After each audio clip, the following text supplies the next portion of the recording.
Hello, welcome to the American Business Podcast. This is Kevin Deveji, your host. Thank you for being with us. We just passed 20,000 YouTube subscribers on YouTube. Thank you very much for your support.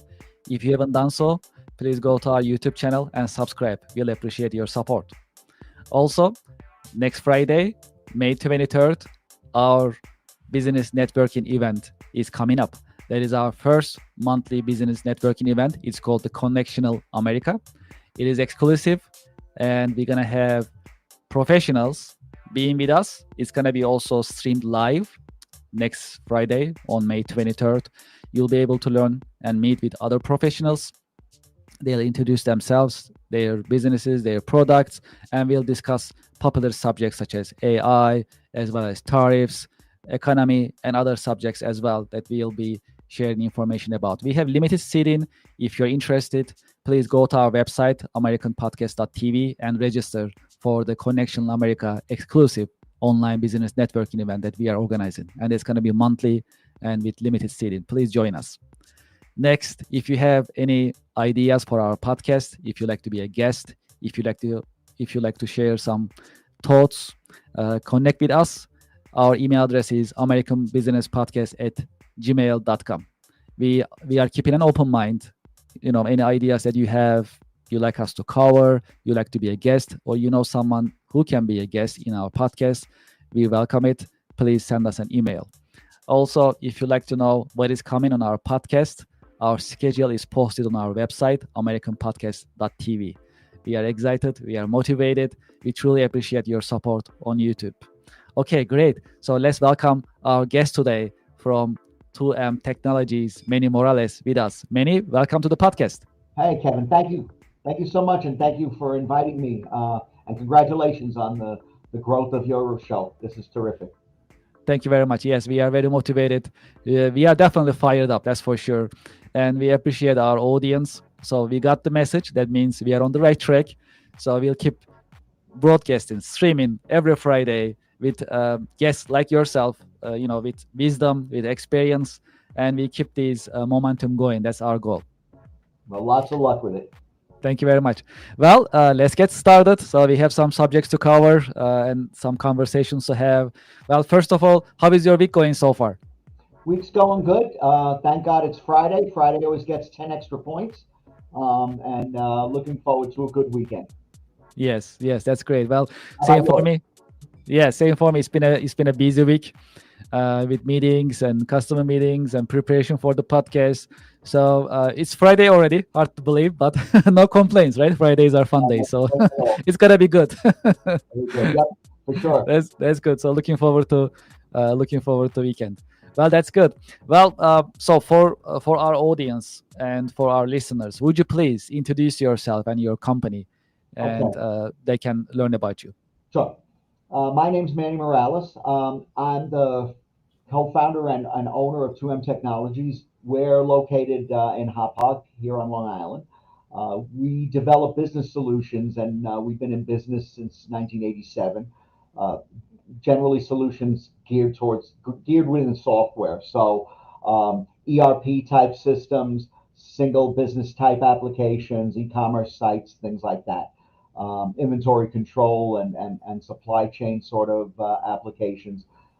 Because we've been in business since 1987, we've also evolved a lot from the days of mini computers to current cloud-based applications that we've created and SaaS services that we've developed and put out on the Microsoft commercial marketplace for one. But I've got a good crew. We're about 8 people here, most of them developers and technical people. It didn't happen overnight. We went through, in those 38 years or whatever, we've gone through, a number of different folks through here, but I think we've got a really good crew now, and a crew that stands behind one another and backs one another up. So I'm pretty happy with the state of 2M. So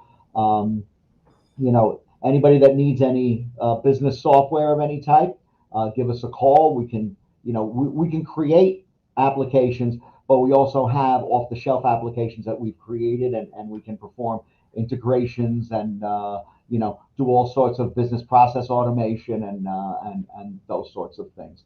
Um, we're here to be of whatever service we can. Manny, you have decades of business experience. How did you choose your career? How did you start it? That's a good question. When I actually started paying attention to computers as a potential career in high school. My parents actually thought, and it was like up and coming, but beyond up and coming, there were already computers in business, but they were the sizes of houses or rooms, and very limited in what they could do. But they advised me. They said, take a look at it. Take some classes if they have them in high school. So I grew up in Queens, in Queens, New York. I, 12 years of Catholic school, 4 of those at Archbishop Malloy, and I took two semesters of computer science in Malloy, and those kind of put me on the track towards gearing towards computer science and software development and programming. So, brother Richard Van Houten, if he's out there anywhere, you created a monster. I attended Stony Brook, which prepared me very well, and I majored in computer science and applied math. Then you're kind of on your own. Stony Brook was a great place to learn, but their career placement, at least at the time, was not superlative. But a friend of mine had gotten a job as a programmer with a small company out here on Long Island. They needed some additional help, and that's how I entered it from a professional perspective. And actually, a funny story is that the customer that whose software I first wrote in that little in that for that job, off of that notice, is still a customer of 2M. So Amazing. it sort of bears out that if you do the right thing, True. your customers will do right by you. Yes, absolutely. Well, just for our audience to know, so I am in enterprise software business myself, so I can definitely relate to what you mean. I mean, it takes a lot of effort and dedication to keep the customers on your software for many years. So what you just mentioned is definitely, it's a great success, having a customer for decades, giving that service. And and I know you work very close with your customers. Over the years, you become colleagues, friends. Absolutely. So that's amazing that you built that relationship. Yeah, And you really become trusted advisors, Mhm.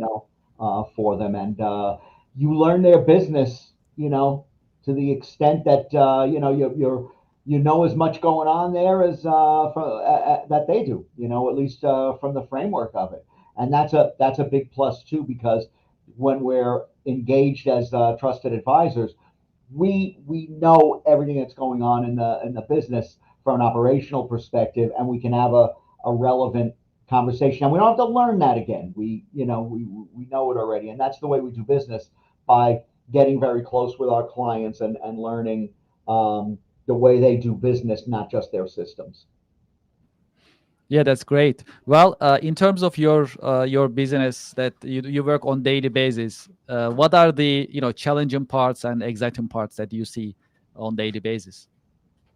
Well, running a small business is a challenge, and has challenges all in of itself. That has nothing to do with technology, right? So there are kind of like multiple things going on that are creating challenges. The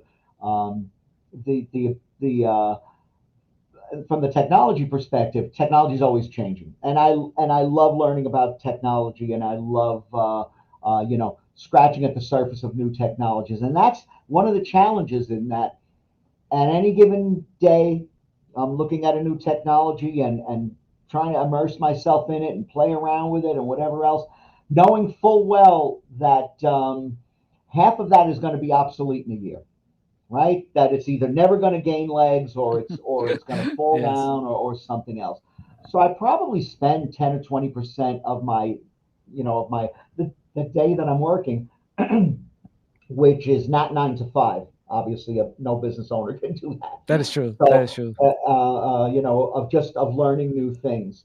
Um, Another challenge that's kind of linked to that is we're Microsoft partners. We've Mhm. been Microsoft partners for a number of years, um, and because of that, we get certain benefits from Microsoft, but we also need to keep up on certifications and things like that. So there always seems like there's a new certification Yep. to have to keep They up keep it on, coming. or recert or something else. So Yes. that's another challenge that kind of gets thrown in there. As far as running the company, some of the challenges. I never wanted to be a leader that just says go do this and people hop to it. I'm not a general. And I don't even want to be a boss. I want to be a leader. So lead by example. Empathize with your employees. Try and give them a reason to want to come to work, because it's going to be not just a sweatshop. It's going to be not just a rough spot to get a paycheck from, but that hopefully can teach them something, show them some things, and maybe pass along some wisdom from the years of experience that I had. My when I joined that company, the gentleman that owned that company, he was kind of a mentor like that. That he was a much better mentor. I had to say a much better mentor than a programmer, but he really taught you a lot of things about business, and the way to conduct yourself and those sorts of things.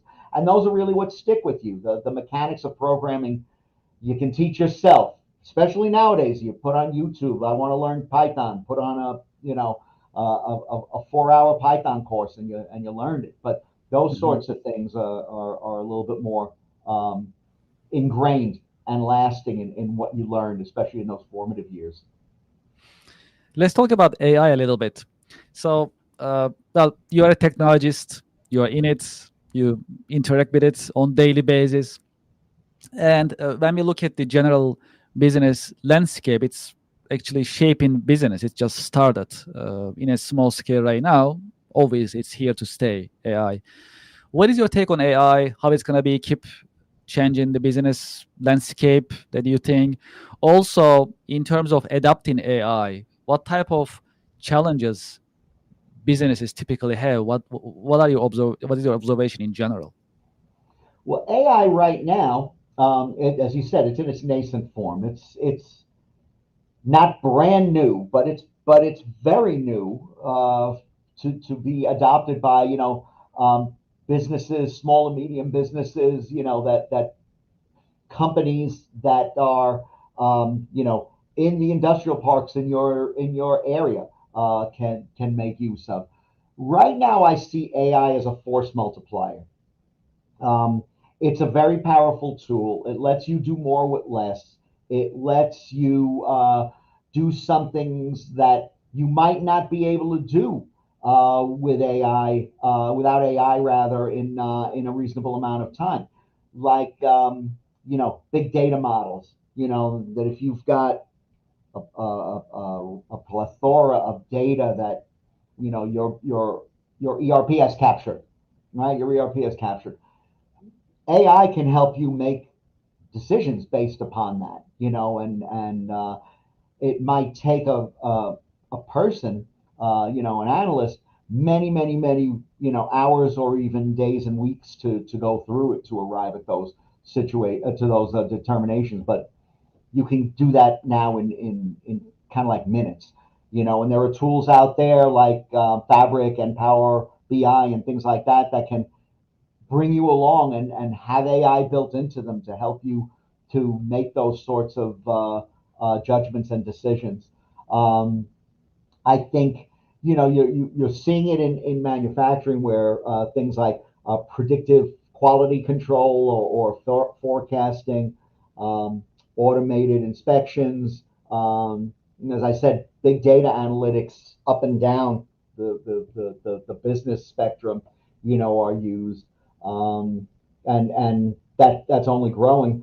there's a growing use of agents nowadays. To again a Yes. force multiplier. An agent can maybe answer in the bell curve, maybe Mhm. just this part of it, maybe 30% of the questions that come in. But that means you've only, a human rep only has to deal with 70% or 20%. Depends on how good that model is, and agents can use all sorts of data as input to be able to answer questions, and the those that set up agents, and program the agents, but in a different way than programming was back in the day, right? When you scratch coded everything, there were tools that you can use to help you in your journey.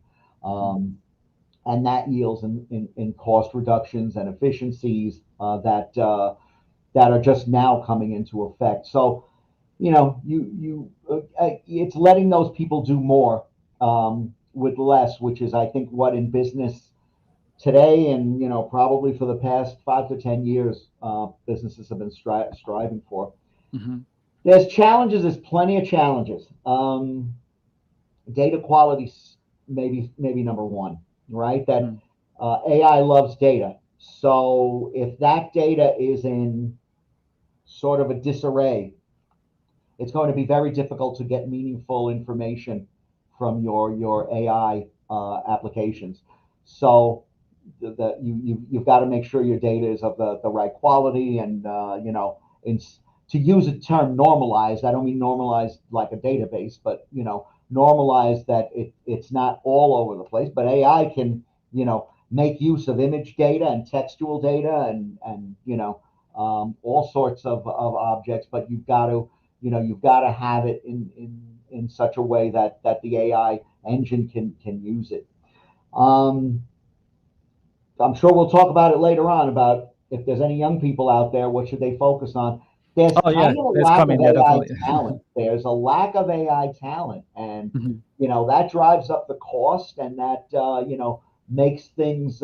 In spite of the fact that there's all these tools, you've got to know how to use it. If you don't know how to operate a saw, then having a saw doesn't help you all that much. Mhm. So you've got to know how to use those tools. Um, Another challenge I see is integration with legacy systems, right? That there are still plenty out there, and that they're just exactly the way the ownership wants it. So it's working their operation perfectly fine, but we want to integrate that with some kind of a large language model, or Mhm. some other type of AI application. So there's another challenge. Mhm. Um, there's there is resistance by personnel, Yeah, the resistance to change, right? and they feel that, oh well, Yes. AI is gonna take my job. It's gonna put me out of work.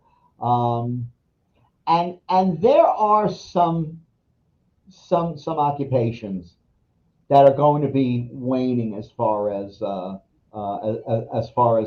their usefulness now. In our own industry, I'm going to say something like coding, pure coding, not software development, which I believe is going to be going up by using these tools and gaining knowledge on how to use those tools to integrate them and help you problem solve. Mhm.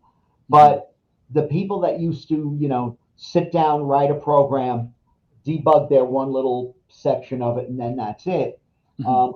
I think that workers who do just that, are going to be phased out, or moved, retrained and moved is what I'm actually hoping for.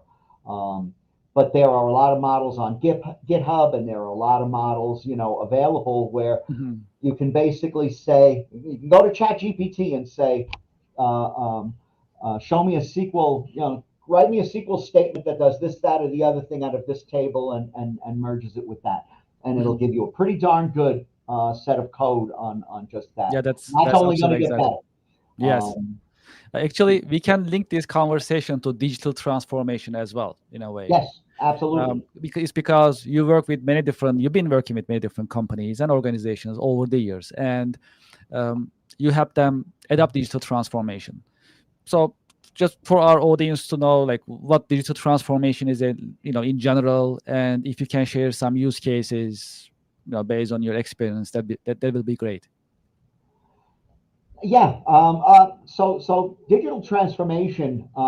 There's a lot of areas where AI can again augment that, Mhm. and not just AI. That digital transformation. In other senses. Um, and let me just like stop for a second.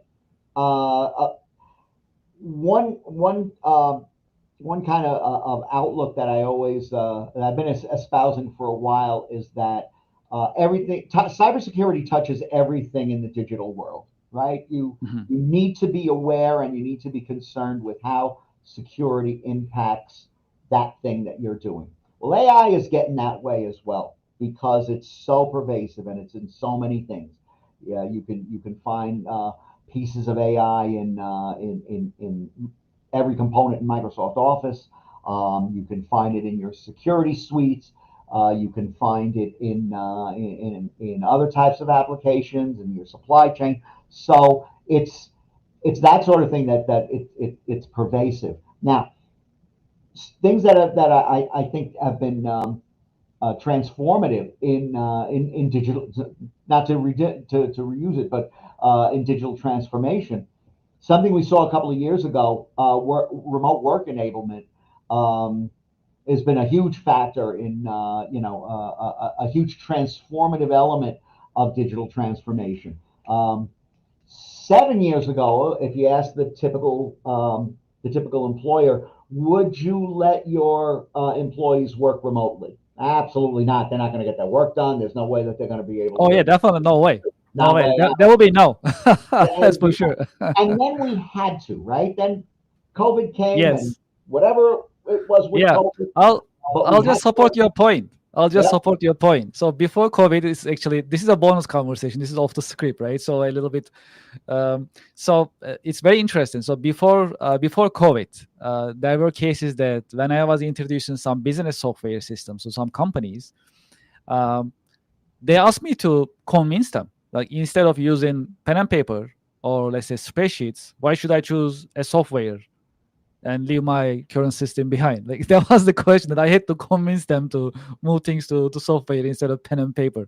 So to Mhm. your point, absolutely. I mean, COVID definitely. If COVID changed one thing, this mindset of adopting technology and just motivating companies to just adopt technology is just one thing that at least that we can get out of COVID, I think. And I think that a lot of executive groups and business owners and things like that, they didn't look at technology so much as the cost sink as much as something that they needed to do. They needed to keep their enterprise safe. They needed to empower their workers to be able to take their work out and do it from wherever because I know we saw it. You probably saw it. Employees are actually more productive if you give them that as an option, because when they're sitting in their car in the morning, they're actually sitting at their desk at home working if they've got a work from home day or something like that. So I'm a big Mhm. proponent of that. As far as additional AI uses in digital transformation and how it's benefited um, RPA, right, robotic process automation, Mhm. and letting things like workflows be able to take your documents, take them apart, trigger certain this doing this makes that happen, so we don't have to worry about a person getting in the mix. The system itself takes care of itself with its workflows. I think smart manufacturing with predictive maintenance, predictive QC, things like that are transformative.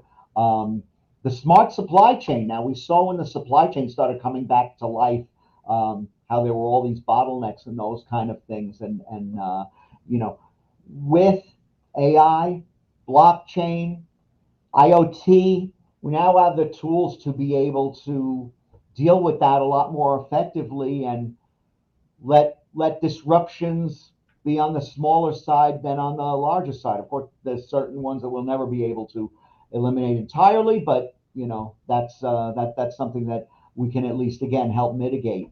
And And I think the whole thing with big data and data-driven decision making is big. It's a big digital transformation point throughout, throughout business and commerce.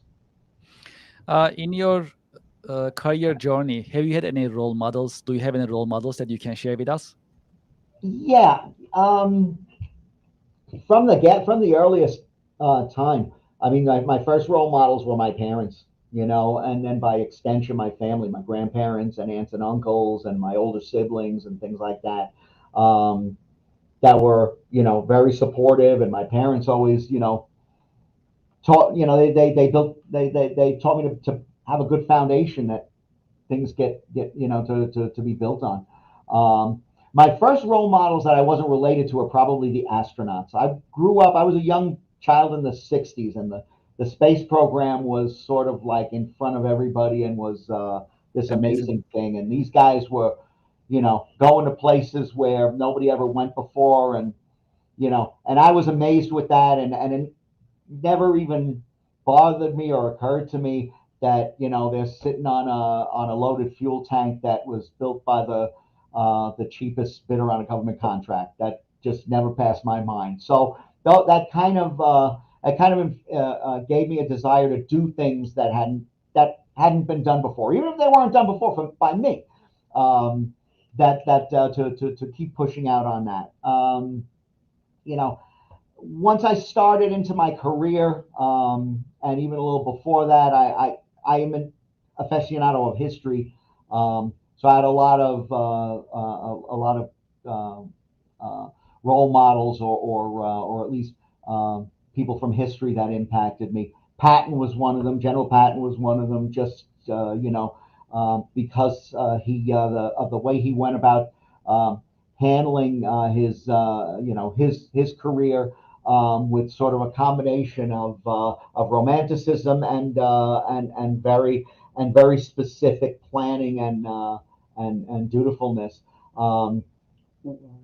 Once I was in the software world and doing my thing there, a quote from Hannibal, the general, came to mind, and is one of those things that you put on the wall, that we shall either find a way or make one.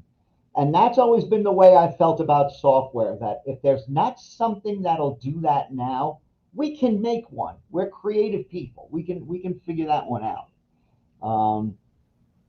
But I think, I've had a lot of different role models through time, and through my career. And I was blessed the most at home, the support of my family at home, my wife and kids, without which I wouldn't be able to do anything. So, I do consider myself blessed with all that. Do you have any lessons learned that you can share with us in your career journey, that you basically experience some lessons that you learned that you can just share with us? Well, in 38 years of my career with 2M, and 45 years of outside of that, in just IT. If I didn't have some things that I might have learned and want to pass along, then I wasn't paying attention, right? Be prepared for change. That's something that I would offer, anybody maybe new coming into this, into any field. But things are going to change. You want to be in this life for a while, and so expect the geography to change a little bit, and be adaptable to it. I want to be the kind of as I said, a boss or business owner where I wanted to be a leader rather than a boss. So I feel that that's the way to lead. To be a mentor. Sometimes you got to be a boss and kick people in the fanny. There's no doubt about it. But I think by and large, being a boss who is a leader and can lead by example, is the way to go. Think of what your goals are, and remove everything from your life and from your perspective that doesn't support that. sometimes it's tough to weed it all out and to decide, especially when all kinds of things are going on. What do I keep? What do I give back? But if you focus on your goals and get rid of anything that doesn't support that goal, I think that's a good way to, you know, go through your career, but also, go through your life. Um, um, Always learn.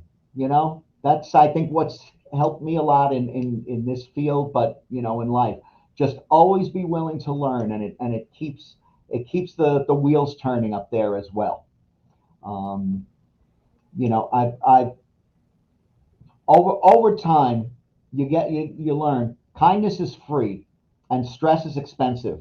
So it's That's true. it's better to be, to have kindness, to try to get rid of stress, and keep that in the forefront. That putting everything in perspective like that. And a big one, I had some health scares a couple of years ago. They're still somewhat ongoing, but take care of your health. Especially as you're then not at maybe the beginning end of it. You're getting on into it. Take the time to take care of yourself. Because if you don't, um, then all the time that you think that you're saved by not doing that is going to come back and haunt you. What are your biggest interests, or I must say, passions outside of work? I would say that there probably seemed to be a point where I didn't have any passions outside of work, but that's never really been true. But it just might have seemed that way at times. Family's my greatest passion.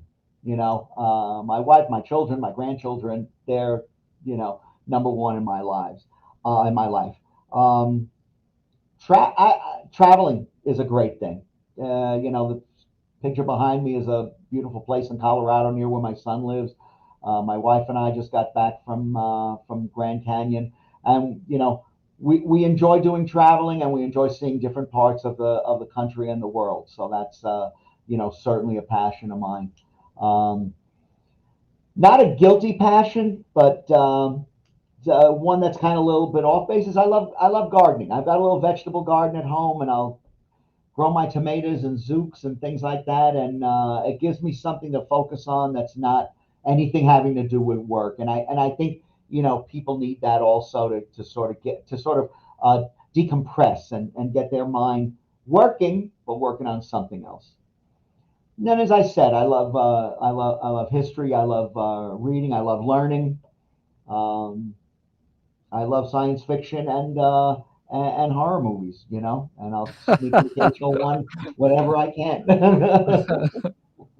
Yeah, that's great. Well, before we end our episode, do you have any career advice for the next generation? In the age of AI, in the age of digital transformation, some final career advice that you can share with them? Yeah, do what you have a passion for. You know that if I'm a big proponent of STEM careers, right? Because I hate to say they'll always be in demand, but they're very frequently in demand. So, you know, software development, computer science, engineering, medical. I mean, there's a million of them. Electrical engineering. I mean, whatever. Um, but pick something that you have a passion for. Um, Over deliver on everything that you do. Uh, if you haven't gone to school, if you're still in high school and trying to figure things out, um, look at what your earning power is going to be versus what your education may cost you. Um, Unfortunately, I think, and this is not to do anything except spot what my to say what my observations are. Guidance counselors don't always prepare you for that, you know, and you want to match the two of them together. If you're going to go into STEM or whatever else, as I said, pick what you have a passion for. If you're going to go into technology, um, then looking get a good cross section of things like cyber, things like AI, things like analytics. Teach yourself those concepts, so that you're better equipped for the future. I would also say, and this is how I rounded out my open credits in Stony Brook, is that I basically threw a concentration of electrical engineering at it, because I was doing all this software and math, but I wanted to have a good knowledge base for where we were going to be running it, and it's always good to have that that kind of cross pollination between infrastructure and software. And I think every infrastructure guy should learn some software, and every software guy should learn some infrastructure, because they're more and more tied together. Where it's more and more Yes. difficult to say this is purely of this nature. Mhm. You know, and on personal nature, take time for yourself, right? Try to strike a work-life balance. Um, be the reason that someone smiles every day.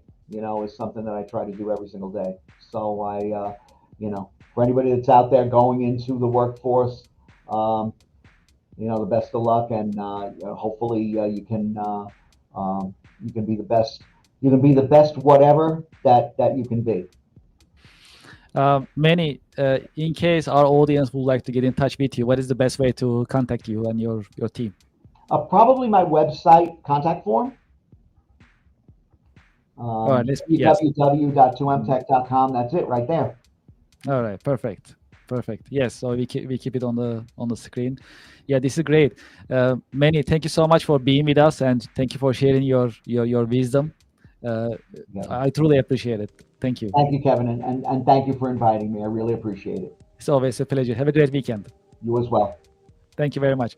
Well, to our audience and to our listeners, it was another great, informative ABP session, right? I hope you enjoyed it, and more to come. Thank you so much for your support. As always, thank you for supporting us on YouTube as well. We just passed 22,000 YouTube subscribers.